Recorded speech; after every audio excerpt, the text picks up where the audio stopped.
Hey everyone, welcome to this amazing video. आज के video में हम बात करने वाले हैं 2FA बाईपास के बारे में, या फिर आप उसे अल्टरनेटिव वे भी कह सकते हैं, क्योंकि 2FA में ज़्यादा अगर OTP आता है तो OTP बाईपास भी उसे आप कह सकते हैं, जो कि अगर आप बहुत ज़्यादा यूज़फुल होगा अगर आप बग बाउंटी में है, क्योंकि इसमें आपने देखा होगा कि बग बाउंटी में जो 2FA बाईपास होता है वो बहुत ज़्यादा आपको वल्नरेबिलिटीज़ मिलती होगी।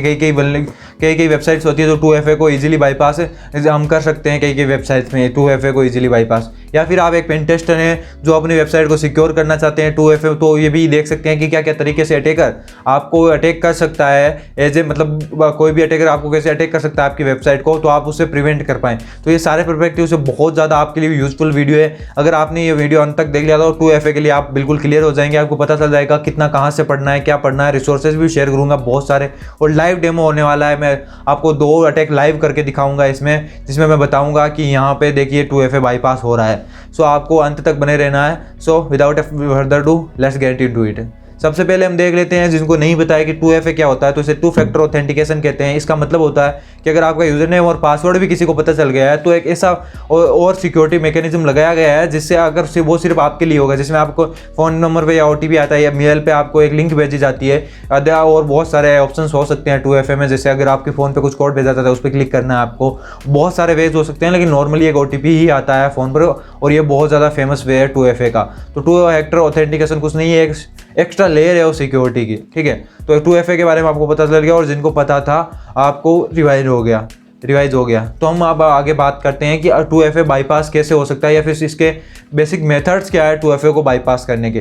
देखिए सारे के सारे 2FA के जो जितने भी मेथड्स हैं उनको तो मैं अभी यहाँ पर वीडियो में डिस्कस नहीं कर सकता, क्योंकि उनकी बहुत सारी बड़ी लिस्ट है, और इस पर हर्ष बोथरा बहुत अच्छे सिक्योरिटी रिसर्चर ने अपनी एक कंप्लीट जो कहते हैं उनकी मेथोडोलॉजी बता सकते हैं, या फिर वो शेयर की है अपने वहाँ पे रिसोर्सेज में। उसकी मैं आपको लिंक आपको डिस्क्रिप्शन में दे दूँ, उसमें आप जाकर पढ़ सकते हैं। उन्होंने बहुत सारे वेज बताए हैं और उनका सिंपल डिस्क्रिप्शन भी दिया है, जिससे आपको बहुत अच्छा समझ पाए।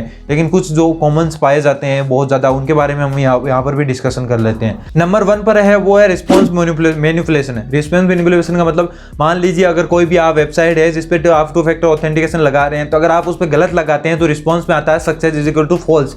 तो उस टाइम पे आप क्या कर सकते हैं, वहां पर एडिट करके success is equal to true कर सकते हैं, और बाद में उसका रिस्पॉन्स चेक कर सकते हैं, या फिर उसको लोड करके दे सकते हैं। हो सकता है आपका 2FA बाईपास हो जाए, और ये बहुत ज़्यादा इजी टेक्निक है, लेकिन बहुत ज़्यादा इफेक्टिव है और बहुत जगह काम भी करती है।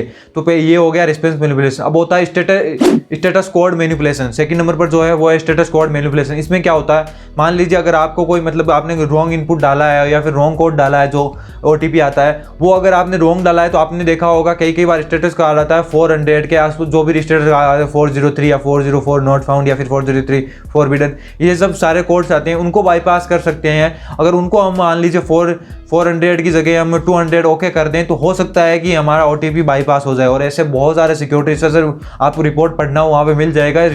स्टेटस कोड मैनिपुलेशन के कारण बहुत सारे लोगों ने इसमें बाउंटीज अर्न की है, बहुत सारे लोगों ने इसमें मतलब ये एक इफेक्टिव तरीका अपनाया है, और ये बहुत ज़्यादा काम भी करता है। सो मेक श्योर अब जब भी आप किसी टारगेट पे काम कर रहे हो तो इस तरीके को भी ट्राई करें। अगर हम 3rd नंबर की बात करें तो वो है 2FA ऑथेंटिकेशन रीयूजेबिलिटी। मतलब अगर मान लीजिए 2FA आ रहा है, मान लीजिए आपके फ़ोन पे 2FA ऑथेंटिकेशन का कोड आया, वो आपने लिख लिया, और विक्टिम के लिए भी वही आप 2FA आपका ही ट्राई कर रहे हैं। अब बैकएंड में क्या हो रहा है, उसे सिर्फ वो ये चेक नहीं कर रहा है कि ये 2FA किसका है, किस मोबाइल का, वो सिर्फ इतना देख रहा है कि मैंने जनरेट किया है ये 2FA, तो मैं एक्सेप्ट कर लेता हूँ। लेकिन वो ये नहीं देख रहा है कि किस नंबर के लिए मैंने ये जनरेट किया है, किस अकाउंट के लिए ये मैंने जनरेट किया है। और उस टाइम पे एरर ये हो जाता है कि जो आपका 2 फैक्टर ऑथेंटिकेशन का कोड है वो आप विक्टिम की जगह लगा सकते हैं, और उससे आप उसका अकाउंट का एक्सेस ले पाते हैं, क्योंकि डाटाबेस ने तो जनरेट किया है ना OTP, और वो सिर्फ जनरेट किए हुए OTP को एक्सेप्ट कर रहा है। उसे ये बस इतना सा उसमें मिसकन्फिगरेशन है कि उसने आपके OTP को ध्यान में नहीं रखा है कि किसके लिए अकाउंट के लिए कौन सा OTP जनरेट हुआ है। तो ये भी बहुत ज़्यादा सिक्योरिटी रिसर्चर ने इसमें बंक फाइंड किए,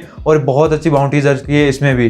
तो ये बहुत ज़्यादा हाईलाइट हो रहा है, और ये आपको ट्राई करना चाहिए हर टारगेट पे जब भी आप काम कर रहे हो। और तो 4th लास्ट है, जिसका हम एक लाइव डेमो भी करेंगे, और वो है ब्रूट फोर्स अटैक की lake of brute force attack. ठीक है, वहाँ पर क्या होता है, रेट लिमिटिंग नहीं होती है ब्रूट फोर्स अटैक पर।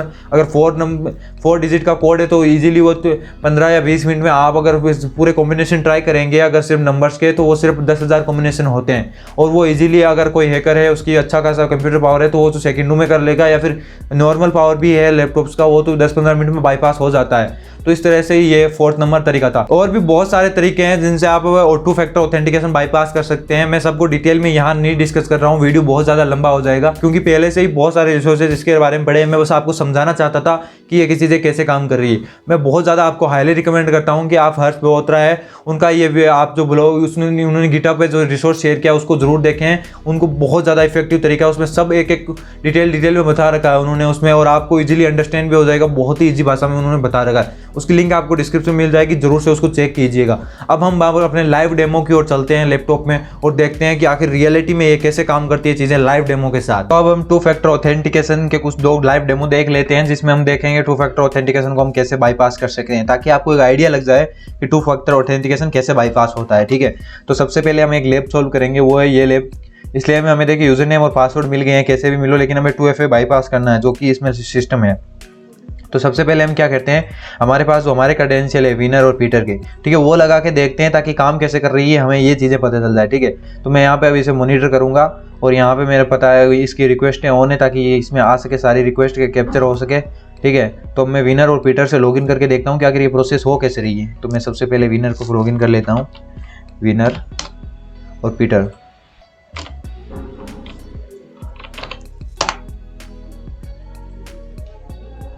ठीक है, अब हमारे ईमेल क्लाइंट पे आए हैं तो उनको ओपन कर लेते हैं ताकि वहाँ पे हम रख सकें पासवर्ड क्या है वो। ओके, ठीक है, हमारे पास ये आ गए 4th नंबर कोड आ गए। अब ये भी थोड़ा बहुत ध्यान दीजिए, यहाँ URL पर ध्यान दीजिएगा, ये कोड लगाने के बाद URL क्या खुलता है।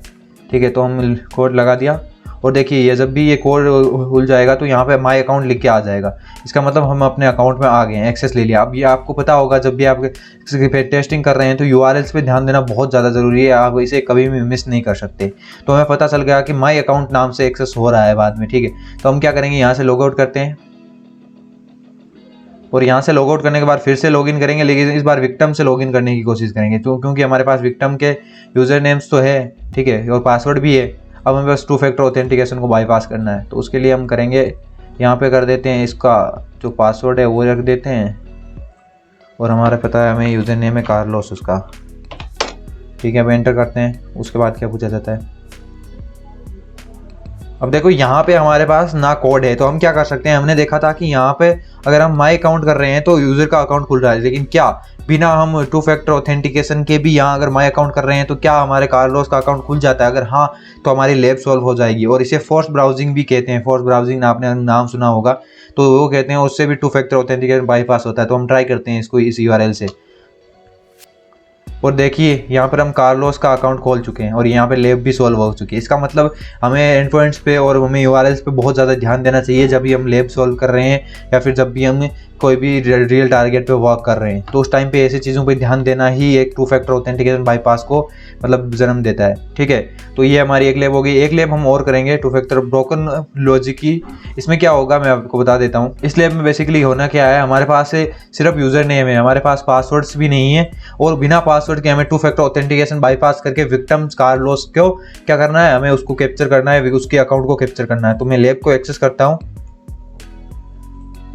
अब देखिए लैब तो मैं एक्सेस कर रहा हूँ, साथ साथ में बाप स्वीट पे भी रिक्वेस्टें कैप्चर हो रही है। तो मैं क्या करता हूँ, लास्ट में चला जाता हूँ ताकि उसकी रिक्वेस्टें भी कैप्चर होती, मुझे पता चल जाए कि कहाँ से इसकी रिक्वेस्टें कैप्चर होना शुरू हुई है।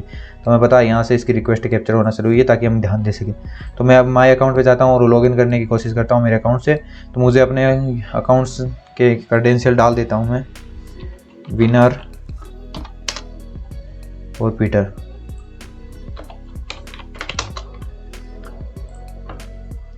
अब 2 फैक्टर ऑथेंटिकेशन पूछ रहा है, तो मैं ईमेल क्लाइंट पे जाऊंगा अपने, वहां से 2 फैक्टर ऑथेंटिकेशन कॉपी करके पेस्ट कर लेता हूं यहाँ पे।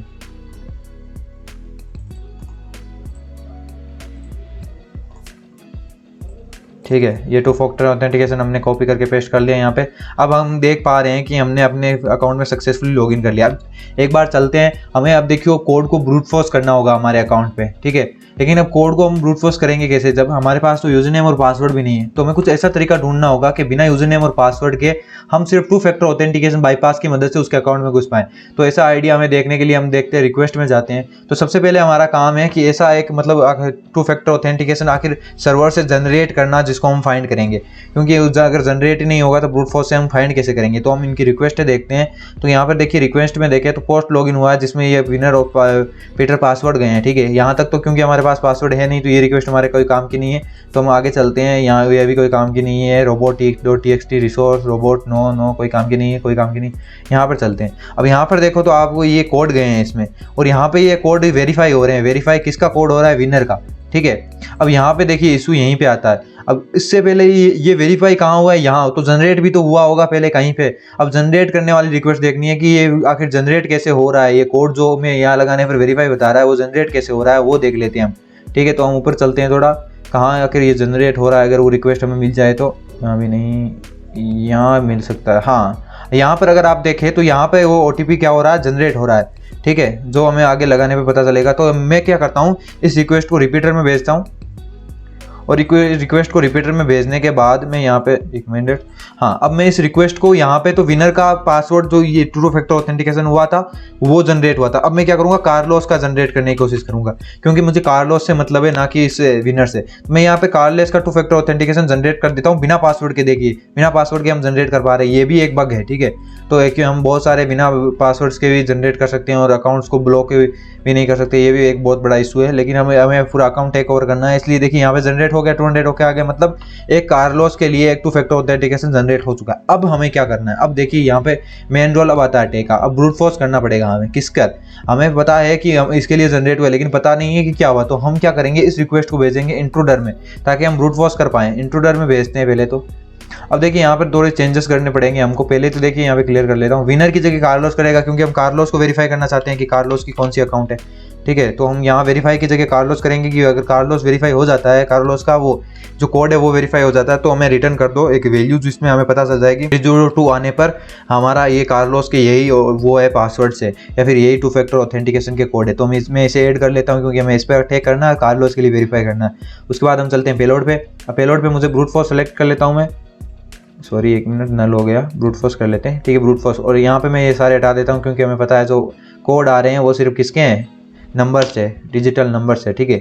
तो यहाँ पे इनको हो गया। अब देखिए यहाँ पे 10,000 रिक्वेस्ट जाएगी। अब 10,000 रिक्वेस्ट है, मतलब ये मेरे पास तो प्रोफेशनल है। अगर आपके पास प्रोफेशनल नहीं है तो बहुत ज़्यादा टाइम लगने वाला है, ठीक है। तो इस अगर ये लैब आपको ऐसा हो रहा है कि काफ़ी टाइम लग रहा है और सॉल्व नहीं हो रही है, तो आप इसका वे समझ लीजिए, या फिर कोई स्क्रिप्ट बना लीजिए अपनी पाइथन में, या फिर किसी अगर कोई लैंग्वेज आती है, और यहीं पर लैंग्वेज का रोल आता है। मैंने अपने वीडियोज़ में बता रखा, अगर आप एडवांस स्टेप करने जाएंगे तो लैंग्वेज का रोल आएगा। मैंने एक वीडियो भी बना रखा है कि कोडिंग इंपॉर्टेंट है या नहीं, आपको उसकी लिंक भी मिल जाएगी, और वो बहुत ज़्यादा यूजफुल वीडियो, अगर आप उसे जाकर देख लीजिए, बहुत ज़्यादा अच्छा आपके करियर में काम आएगा।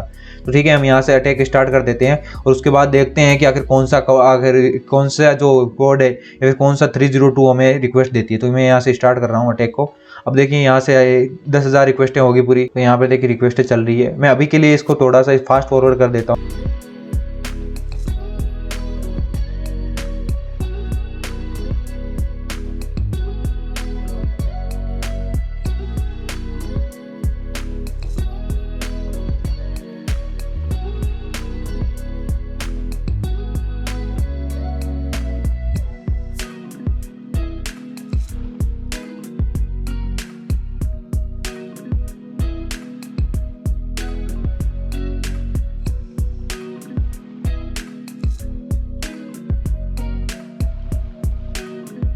आई होप कि आपको टू फैक्टर ऑथेंटिकेशन बाईपास के बारे में सारी चीज़ें समझ में आएगी, और सारे कंसेप्शन आपके क्लियर हो गए हों, और आप इसे आगे जाकर और बहुत ज़्यादा पढ़ेंगे और इसमें कुछ अच्छा करेंगे।